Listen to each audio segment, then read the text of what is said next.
ကိုယ့်ရဲ့ဘဏ်ကအသုံးစရိတ်ငွေဝင်ထွက်စင်းတွေကိုဘယ်လိုပြန်ကြည့်မလဲဥပမာ6လစာ1နှစ်စာ2နှစ်စာပေါ့နော်စရှိသဖြင့်ဒီကိုယ့်ဘဏ်စင်းအသုံးပြုထားတဲ့ငွေဝင်ထွက်တွေကို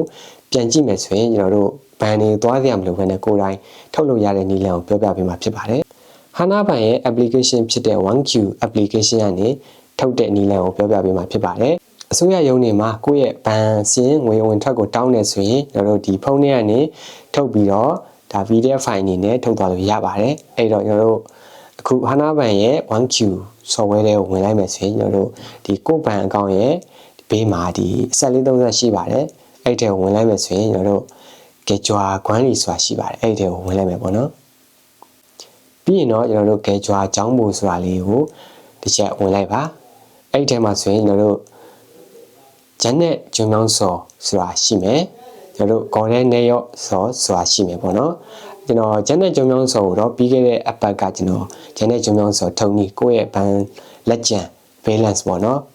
လက်ကျန်ပမာဏထုံနီအဓိကအဖြစ်ဗီဇာလျှောက်တဲ့ခါမျိုးတွေမှာသုံးတဲ့ဂျန်နဲ့ဂျုံမြောင်းစော်ထုံနီကိုတော့တင်ပေးပြီးတော့ပါပြီဒီဗီဒီယိုမှာတော့ကိုယ့်ရဲ့ဘန်ငွေဝင်ထွက်အသုံးစင်းထုတ်တဲ့နည်းလမ်းကိုပြောပြပေးမှာဖြစ်ပါတယ်အဲ့တော့ဂေါ်ရဲနေရော့စော်ဆိုတာကိုတစ်ချက်နှိပ်လိုက်ပါအဲ့ဒါဆိုရင်ကျွန်တော်တို့ဘာကကေဂျွာဆုံးထည့်ထဲမှာဆိုရင်ကျွန်တော်တို့ရဲ့ဘဏ်ကောင်ကိုဖြည့်ပြရမှာဖြစ်ပါတယ်ပြီးရင်တော့အောက်မှာဆိုရင်ကျွန်တော်တို့ဘယ်နှလားစာထုတ်ချင်တာလဲကိုရွေးလို့ရမယ်1နှစ်စာလား6လစာလားဒါမှမဟုတ်2နှစ်စာလား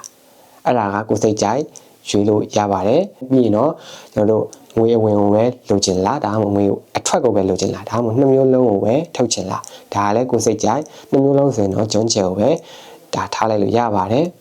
ပြီးရင်တော့အောက်ကဆူဆူရီယိုထဲမှာတော့ဒါကိုယ့်ရဲ့ဘဏ်ကောင်ကိုဖြည့်ပေးရမှာဖြစ်ပါတယ်အဲ့ဒါဆိုရင်ကျွန်တော်တို့ကဒီကိုယ့်ရဲ့အသုံးစရိတ်ဒီငွေဝင်ထွက်တွေကိုဒီဖုန်းထဲမှာပဲကြည့်ကျင်နေဆိုရင်တော့ဂေါ်ရဲနေရော့ဂျိုဝဲစွာလေးကိုတစ်ချက်နှိပ်လိုက်ပါအဲ့ဒါဆိုရင်တော့ခဏနေဒီကျွန်တော်တို့ရဲ့ဒီကျွန်တော်တို့ဥမာ6လစာဆိုရင်6လစာအတွင်းသုံးထားတဲ့ငွေဝင်ထွက်တွေစင်းကြလာပါလိမ့်မယ်အဲ့လိုမှမဟုတ်ဘူးကိုက PDF file အနေနဲ့ထုတ်ချင်လားရုံးနေမှာတင်ဖို့လိုအပ်တယ်ဆိုရင် PDF file အနေနဲ့ထုတ်သွားမယ်ပေါ့နော်အဲ့ဒါဆိုရင်ကျွန်တော်တို့ PDF file နဲ့ထုတ်မယ်ဆိုရင်တော့1000ပေးရမှာဖြစ်ပါတယ် PDF file နဲ့ထုတ်မယ်ဆိုရင်တော့ဘာလို့ရှင်းချောင်းစွာအောင်တစ်ချက်နှိပ်လိုက်ပါအဲ့ဒါဆိုရင်ကျွန်တော်တို့ဒီဝန်ဆောင်က1000ကျတင်မယ်ဆိုတာလေးပြပါလိမ့်မယ်အဲ့ဒါဆိုရင် working ကိုနှိပ်လိုက်မယ်ပေါ့နော်ပြီးရင်တော့ကျွန်တော်တို့ရဲ့ဘဏ်account password လေးလုံးတောင်းပါတယ်အဲ့ဒီ password လေးလုံးဖြည့်ပေးလိုက်မယ်ဆိုရင်ကျွန်တော်တို့ဒီ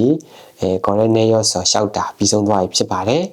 ဒါကတော့ကျွန်တော်တို့ဖုန်းထဲမှာဒီထုတ်လို့မရပါဘူး PC မှာပဲထုတ်လို့ရပါမယ် PC မှာသွားပြီးတော့မှဟာနာဘဏ်ရဲ့ home page ပေါ့နော်သူတို့ရဲ့ website ကိုသွားပြီးတော့မှကျွန်တော်တို့ရဲ့ဒီငွေအဝင်ထွက်စင်းကိုသွားထုတ်အောင်မှာဖြစ်ပါတယ် PC သမားတွေကတော့ထုတ်တက်လိမ့်မယ်လို့ထင်ပါတယ်ကိုက PC မရှိဘူးဆိုရင်လည်း